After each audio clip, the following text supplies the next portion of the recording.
소년공에서 대통령까지 닮은 길을 걸어온 두 정상이 만났습니다. 가난을 딛고 노동의 현장에서 출발해 대통령의 자리에 오른 이재명 대통령과 브라질 룰라 대통령이 다시 마주 앉았습니다. 두 정상의 깊은 신뢰는 양국의 미래를 함께 여는 실질적인 협력으로 이어지고 있습니다. 이재명 대통령께서는 아시아 국가 중 처음으로 도입하는 브라질산 수송기 시찰로 국빈 방문 일정을 시작했습니다. 이어진 정상회담에서 방산, 항공, 핵심 광물부터 우주와 식량 안보 분야까지 다방면에서 협력을 확대하고 지난 5년간 멈춰있던 한 메르코수르 무역협정 협상 재개 방안도 논의했습니다. 브라질은 남미 최대 경제 공동체인 메르코수르 주도국이자 히토류 매장량 세계 2위의 자원 강국입니다. 브라질과의 협력 강화는 반도체와 배터리를 비롯한 첨단 산업의 핵심 광물 공급망을 다변화하고 3대 메가 프로젝트에 새로운 동력을 더할 자원 안보 외교의 결실입니다. 민주당은 오늘 두 정상의 만남이 대한민국 미래 먹거리와 성장 동력으로 이어지도록 입법과 예산으로 꼼꼼하게 지원하겠습니다. 국민의힘은 검찰개혁의 본질을 흐리려는 무책임한 정치 공세를 중단하십시오. 민주당은 충분한 수기와 각계각층의 의견 수렴을 거쳐 의원총회에서 총의를 모아 형사소송법 개정안을 당론으로 추인했습니다. 수사 기소 분리의 대원칙도 다시 한번 분명하게 확인되었습니다. 그런데 국민의힘은 검찰의 권한과 국민의 안전을 동일시하며 국민의 불안을 부추기고 여론을 호도하고 있습니다. 10년도 더 넘게 이어온 검찰개혁이라는 시대적 과제를 전당대회용으로 폄훼하는 것도 모자라서 아무런 근거도 없이 대통령까지 끌어들여 검찰개혁을 정쟁화의 도구로 삼고 있습니다. 법치 파괴의 주법은 수사권과 기소권을 독점하며 권력을 오남용한 정치 검찰입니다. 국민의힘의 검찰 직접 수사권 존치 주장은 정치 검찰의 국민의힘 결탁의 증거입니다. 국민의힘에 분명히 경고합니다. 역사적 과제인 검찰개혁의 본질을 흐리고 국민의 눈과 귀를 막으려는 무책임하고 저급한 정쟁을 중단하십시오. 민주당은 사회적 약자와 피해자를 더욱 두텁게 보호하고 국가 수사 총량을 유지할 수 있도록 한치의 빈틈도 없이 대안을 마련하겠습니다. 아울러 민주당은 국론 눈높이에 맞게 고강도 검경개혁을 병행하여 추진하겠습니다. 지난 26일 경찰청 수사쇄신 TF는 사안의 중대성을 감안하고 위원회의 독립성을 높이기 위해 국민의 신뢰 회복을 위한 경찰수사개혁위원회로 명칭을 변경했습니다. 명칭 변경에 끝날 것이 아니라 부실 수사와 외압, 은폐 의혹을 철저히 규명하고 외부 통제와 피해자 보호를 강화할 국민이 납득할 수 있는 실효성 있는 쇄신안을 내놓아야 합니다. 민주당은 쇄신안이 현장에서 제대로 이행되도록 필요한 후속 입법과 이행 점검을 끝까지 책임지겠습니다. 78년 동안 철통처럼 기소권과 수사권을 독점해온 검찰 권력도 역사적 변화의 물결을 거스를 수는 없습니다. 국민의힘은 검찰의 기득권을 지키기 위해 국민의 불안을 이용하는 낡은 정치에서 벗어나기 바랍니다. 민주당은 어떠한 정치 공소에도 흔들림 없이 오직 국민의 권익과 피해자의 인권에 집중해 국민이 신뢰할 수 있는 새로운 형사사법체계를 완성하겠습니다. 민생 경제를 지키는 일에는 시차가 없습니다. 현재 남미 순방 중인 이재명 대통령께서는 현지 시간으로 어제 브라질에서 화상으로 수석보좌관 회의를 직접 주재하시고 중동발 유가 불안과 민생 경제 상황을 점검하고 선제적인 대응을 지시하셨습니다. 지구 반대편에서도 국민의 삶을 먼저 챙기는 이재명 정부의 시계는 멈추지 않습니다. 민생을 지키는 일에는 국경도 시차도 없다는 의지를 보여준 것입니다. 최근 중동 정세가 다시 불안해지면서 국제 유가가 배럴당 $100 안팎까지 치솟고 있습니다. 장기화된 고유가 상황에 추가 상승 압력까지 더해지며 에너지 가격은 물론 먹거리와 생활 물가 전반의 부담도 커지고 있습니다. 이에 이재명 대통령께서는 유가 불안이 확실히 해소될 때까지 석유 최고 가격제와 유류세 인하 조치를 최대한 유지하고 필요하다면 민생 부담을 덜기 위한 추가 대책도 적극 검토하라고 지시하셨습니다. 특히 모두가 어려운 시기를 악용한 담합과 매점 매석 등 시장 교란 행위도 끝까지 단속해 국민 부담을 키우는 일이 없도록 할 것을 강조했습니다. 정부는 지난 24일 민생물가 특별관리 관계장관 TF를 통해 계란 수입과 시장 공급을 확대하고 고등어 추가 직수입과 국내 공급을 추진하는 등 장바구니 부담을 덜기 위한 대책을 차질 없이 시행하고 있습니다. 민주당도 정부와 긴밀히 협력해 국민께서 체감하는 물가 안정을 최우선 과제로 삼겠습니다. 민생 경제 회복에 필요한 입법과 정책 지원을 신속히 뒷받침하여 국민의 삶을 든든히 지키는 보통력이 될 것을 약속드립니다. 이상입니다. 다음은 전용기 원내 소통수석 부대표의 발언이 있겠습니다. 네, 국민을 속인 대가, 이제 국민의힘이 답할 차례입니다. 선거는 민주주의가 온전히 작동하게 하는 가장 중요한 가치이자 약속이자 시스템입니다. 선거 기간이 되면 국민은 후보자가 하는 말을 믿고 소중한 한 표를 행사합니다. 그런데 국민의힘 전직 대통령도 현직 시장도 서울시장도 국민을 속인 거짓말로 그 자리에 올랐다는 사실이 법원에서 확인되고 있습니다. 후보자가 국민 앞에서 거짓말로 판단 자체를 조작했다면 그것은 선거라는 시스템의 뿌리를 흔든 것입니다. 국민이 던진 한 표는 그 거짓 위에서 왜곡된 선택이 되어버리기 때문입니다. 법원은 윤 전 대통령의 공직선거법 위반 혐의의 유죄를 선고했습니다. 2022년 1월 17일 불교 리더스 포럼 출범식 인터뷰에서 윤 전 대통령은 건진법사 전성배 씨를 당 관계자로부터 소개받았고 김건희 여사와 함께 만난 적은 없다고 말했습니다. 그런데 특검 수사 결과는 정반대였습니다. 실제로는 김건희 여사의 소개로 전성배 씨를 처음 만났고 10년 넘게 관계를 이어왔다는 것이 밝혀졌습니다. 국민이 반드시 알아야 할 정보를 통째로 지어내 국민의 눈과 귀를 가린 걸로 볼 수 있습니다. 오세훈 시장 역시 지난 22일 정치브로커 명태균 씨에게 여론조사를 의뢰하고 그 비용 2,100만 원을 후원자에게 대납시킨 혐의로 유죄를 선고받았습니다. 벌금 1,000만 원, 당송 무효형 기준의 10배에 달하는 액수입니다. 재판부는 단연간 서울시장을 역임하며 정치자금법 입법 취지를 누구보다 잘 알면서 범행을 주도했다고 질책했다고 합니다. 심지어 오 시장을 올가맨 그 조항, 정치자금법 제57조는 다름 아닌 오 시장 본인이 22년 전 직접 만든 법입니다.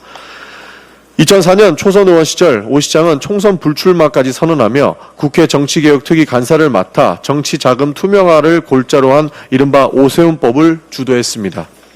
돈 안 드는 깨끗한 정치를 내세워 개혁정치인이라는 이미지를 쌓았던 바로 그 법이 22년 만에 자기 정치 생명을 겨누는 칼날로 돌아온 것이 되어버렸습니다. 시기도 다르고 재판부도 달랐습니다. 그리고 사건 경위도 다른 두 사건이 정확히 같은 결론에 도달했습니다. 국민 앞에서 거짓말을 했다는 것, 개혁과 원칙을 내세우던 정치인들이 정작 국민 앞에서는 거짓으로 자신의 자리를 지켜온 것이 되어버렸습니다. 그 대가도 결코 가볍지 않습니다. 대선 후보가 당선되거나 15% 이상 득표하면 선관위가 선거비용 전액을 세금으로 보존해주지만 이후 당선 무효형이 확정되면 정당이 이를 반환해야 합니다. 윤 전 대통령의 판결이 확정되면 국민의힘은 20대 대선 당시 받은 선거비용 397억 원을 고스란히 되돌려줘야 합니다. 오세훈 시장 역시 형이 확정되면 시장직은 물론 피선거권까지 5년간 박탈됩니다. 거짓말의 대가를 이제는 국민의힘이 통째로 치러야 할 차례입니다. 그런데 국민의힘은 지금 어떻게 하고 있습니까?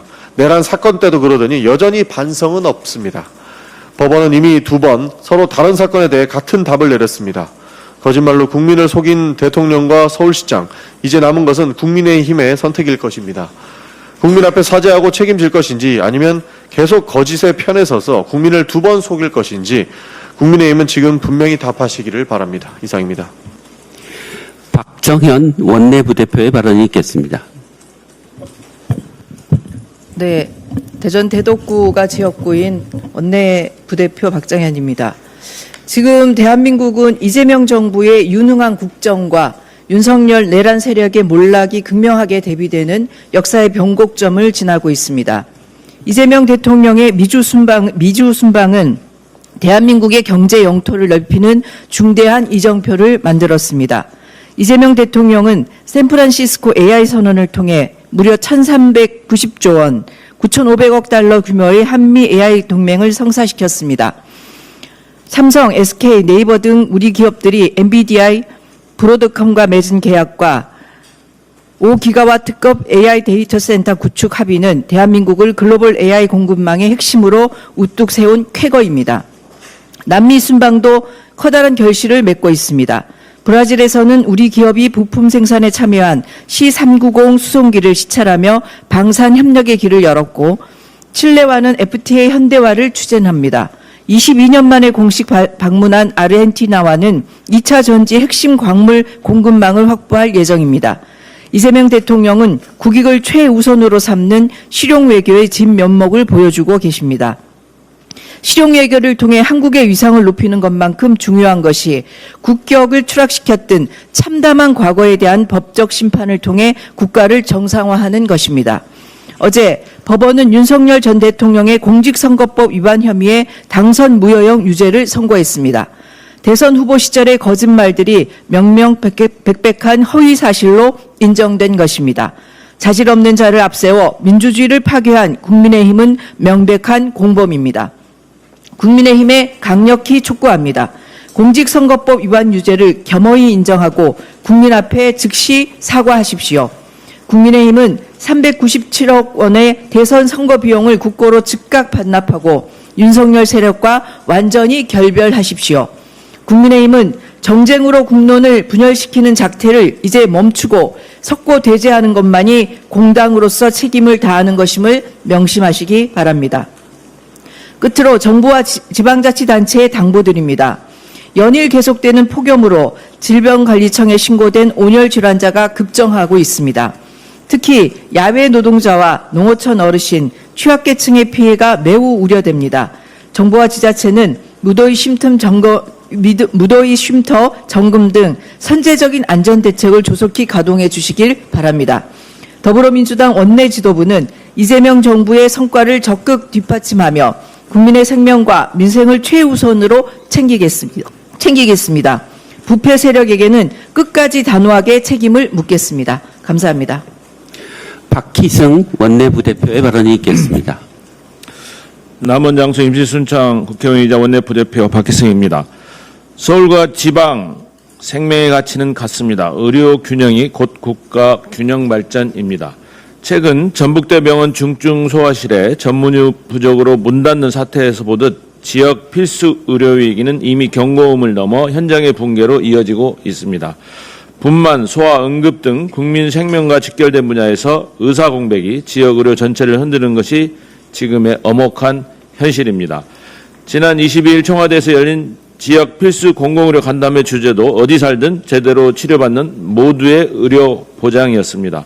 대통령께서는 공공의료를 확장하려면 국가 공동체의 책임을 확실히 강화해야 한다고 강조하셨고, 정부는 지방 국립대병원을 수도권 대형병원 수준으로 키우겠다는 혁신 과제를 보고했습니다. 그 자리에서 지역 현장의 절박한 목소리도 쏟아져 나왔습니다. 이제는 내놓을 답은 실천할 때입니다.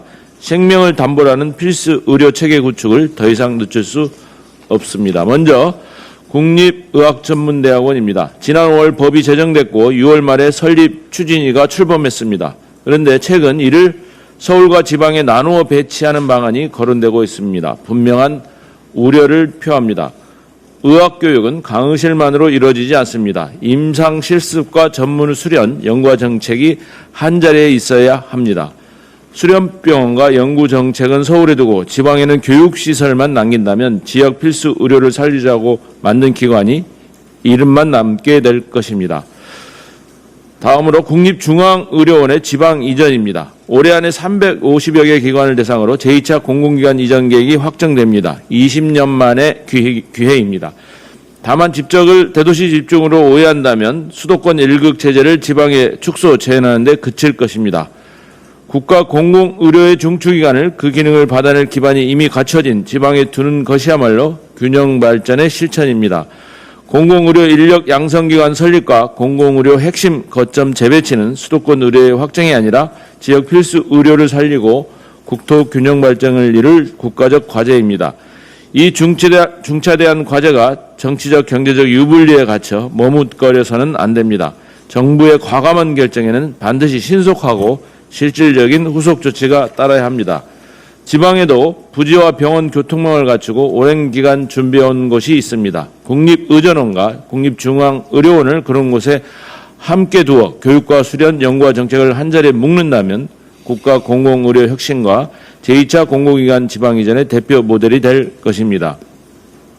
현재 서울에는 빅5 병원이 존재하고 빅5 병원의 50% 이상이 지방 환자입니다.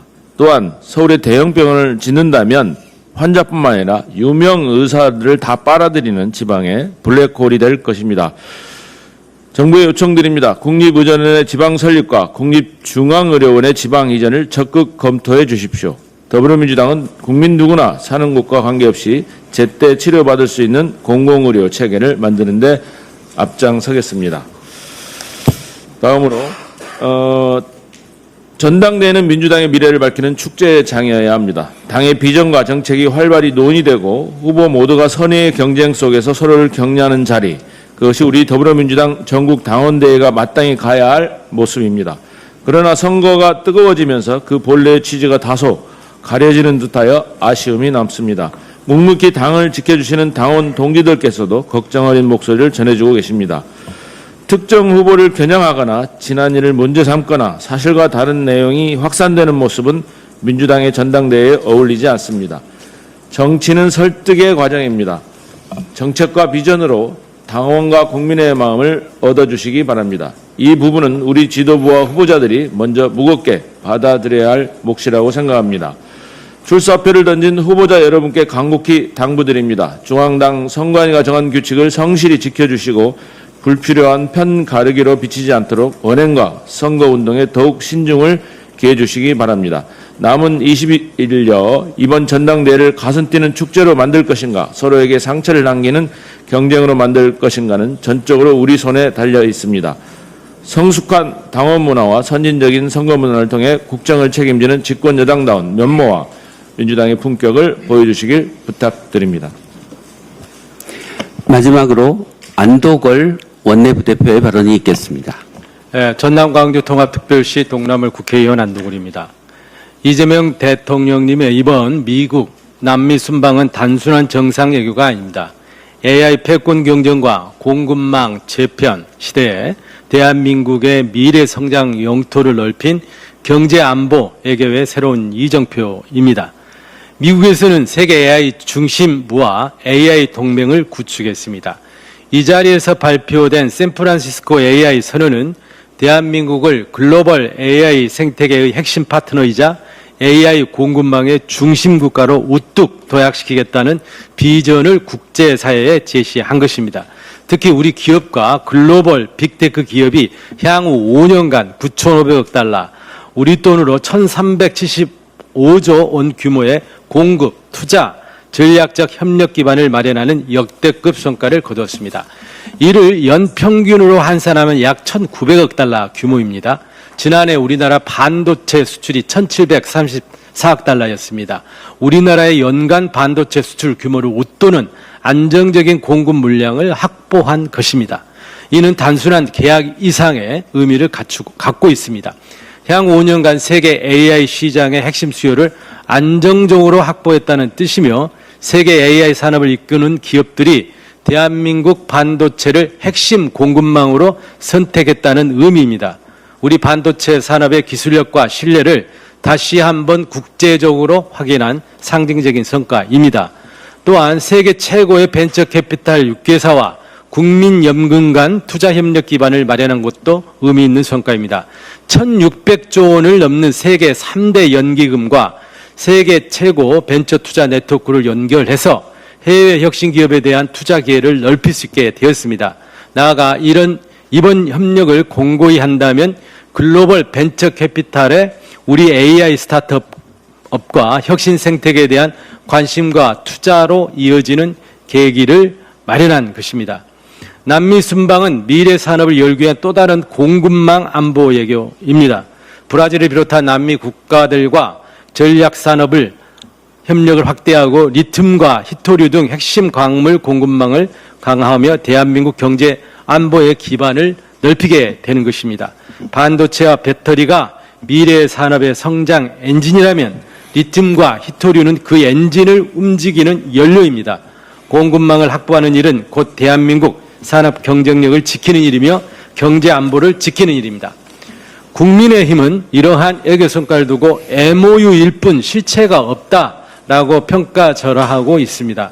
그러나 지금 필요한 것은 성과를 흠집내는 정쟁이 아닙니다. 성과를 현실로 만드는 협력입니다. 9,500억 달러 역대급 규모의 투자 협력을 현실로 만들려면은 초격차 기술력을 토대로 한 반도체 생산 기반 역량을 확장해야 합니다. 반도체 생산을 뒷받침할 전력, 용수, 산업단지와 같은 핵심 인프라를 적기에 공급하고 메가 프로젝트를 차질 없이 추진해 글로벌 AI 수요를 감당한 생산 역량을 확보하는 데 온 힘을 모아야 합니다. 국회는 이를 뒷받침할 기반을 마련해야 합니다. 전력망 등 핵심 인프라를 신속하게 공급하기 위한 제도 개선을 마무리해야 합니다. 또한 메가 프로젝트의 성공을 위해 전폭적인 예산 지원과 속도감 있는 사업 추진을 위한 입법, 과감한 규제 혁신이 반드시 뒤따라야 합니다. 우리 더불어민주당은 집권여당으로서 정부가 열어놓은 애교적 성과가 산업 현장에서 신속히 안착될 수 있도록 관련 법과 예산을 책임있게 뒷받침하겠습니다. 감사합니다.